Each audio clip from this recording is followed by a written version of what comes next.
Y hablamos de salud en Directo América de France 24. Ya está conmigo en el estudio Mar Romero Sala. Mar, bienvenida. Muy buenos días. Feliz martes para usted. Vamos a empezar hablando entonces de los tratamientos, como le adelantábamos en el sumario, de COVID-19. ¿Qué avances hubo en estos medicamentos que se desarrollan para luchar contra la pandemia, Mar? Buenos días, Raúl. Pues sí, ayer nos despertamos ya con la noticia de que Merck había solicitado que la Agencia del Medicamento de Estados Unidos, la FDA, apruebe su medicamento, el Molnupiravir, contra el COVID-19. Este medicamento reduciría en un 50% las hospitalizaciones o las muertes, o sea, es decir, los casos de COVID grave en pacientes contagiados. Escuchemos lo que dijo la compañía. El impacto extraordinario de esta pandemia requiere que nos movamos con una urgencia sin precedentes. Y esto es lo que nuestro equipo ha hecho al presentar esta solicitud a la FDA para el Molnupiravir a los 10 días de recoger los datos.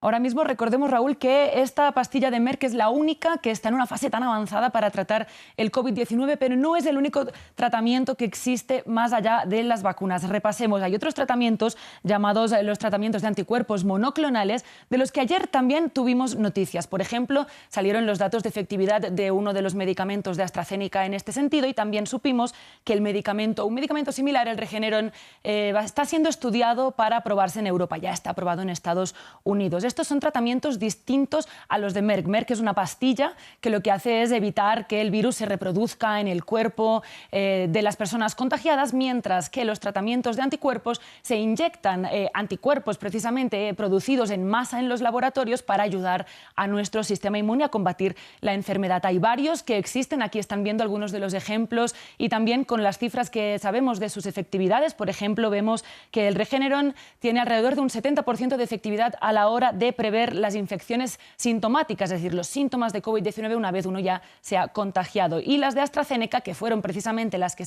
se publicaron ayer, sabemos también que previenen un 50%, más o menos la mitad, de los casos de COVID grave. Es decir, bueno, son noticias que tenemos que seguir con muchísima atención, Raúl, porque probablemente van a hacer una diferencia enorme en la lucha contra la pandemia. Así es, Mari. Seguimos hablando de la pandemia y vamos ahora con la situación de Rusia, que hace días viene en aumento toda la cifra de muertos, de contagios. ¿Qué está pasando en esta nación, Mar? ¿Qué sabemos?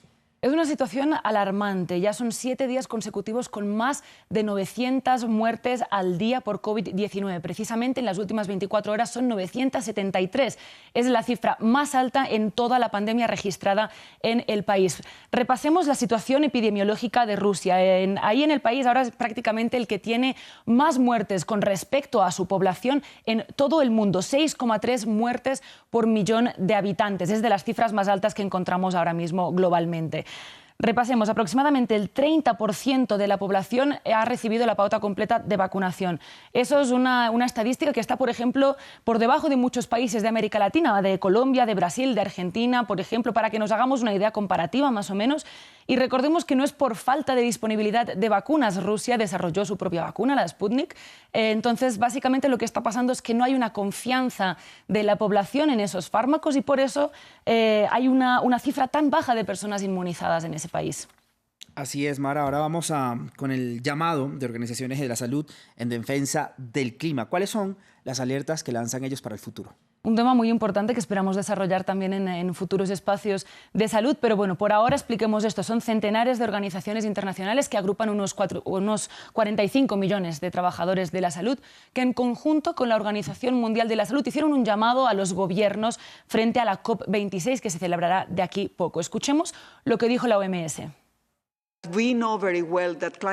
Sabemos muy bien que el cambio climático está afectando los pilares de nuestra salud, la comida, el agua, la calidad del aire, el refugio. Como podéis imaginar, todo esto representará un gran riesgo para nuestra salud.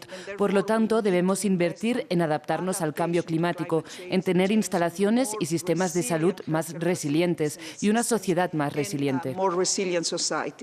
Básicamente lo que piden, Raúl, son una serie de medidas para evitar el cambio climático, ¿no? Principalmente evitar que aumente todavía más la temperatura por encima del 1,5 grados centímetros, terminar definitivamente con los combustibles fósiles y que los países ricos hagan un mayor esfuerzo en compensar los efectos del cambio climático en los países de ingresos bajos, que van a ser quienes van a sufrir las peores consecuencias. La alerta es alta. Repasemos las cifras de los efectos del cambio climático sobre la salud.